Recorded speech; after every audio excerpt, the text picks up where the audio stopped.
Shipping થી લઈ અને શોપિંગ સુધી બધું જ મોંઘું થઈ શકે. ઈરાને પકડેલી જીદના કારણે દુનિયાનો વ્યાપાર કઈ રીતના અટકી શકે, ચાલો સમજીએ આ ગંભીર સમસ્યાને. હાલમાં જ પાકિસ્તાનની રાજધાની ઇસ્લામાબાદમાં આખી દુનિયાની નજર હતી. 50 વર્ષમાં પ્રથમ વખત અમેરિકાના ઉપરાષ્ટ્રપતિ જેડી વેન્સ અને ઈરાનના પ્રતિનિધિઓ વચ્ચે એક મીટિંગનું આયોજન થયું.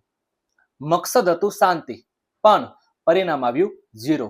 અમેરિકાએ ઈરાન પાસે શરત મૂકી કે ઈરાન પરમાણુ હથિયાર નહીં બનાવે, અને ઈરાને મોઢામોઢ સંભળાવી દીધું કે પહેલા અમારા બીજા દેશોમાં ફ્રીઝ થયેલા $120 અબજ અમને પાછા આપો. અને વાત બગડી જતા અમેરિકાના ઉપરાષ્ટ્રપતિ જેડી વેન્સને મીટિંગ છોડી અને ખાલી હાથે અમેરિકા જવું પડ્યું. ઈરાન ફરીથી સ્ટ્રેટ ઓફ હોર્મુઝ બંધ રાખી શકે અને મોંઘવારી વધી શકે. આમાં ચીન સસ્તું તેલ લઈ અને માલામાલ થઈ રહ્યું છે અને ઇઝરાયલ હસી રહ્યું છે. પરંતુ સામાન્ય માણસ માટે આ આર્થિક હુકમ છે. અને આમે કહેવત છે ને કે ગજાના હાથી લડે ત્યારે ઘાસનો ખો નીકળે. તમને શું લાગે છે કે અમેરિકા અને ઈરાન વચ્ચેનું ઘર્ષણ શું ત્રીજા વિશ્વયુદ્ધ તરફ જઈ રહ્યું છે? તમારો વિચાર કોમેન્ટમાં જણાવો.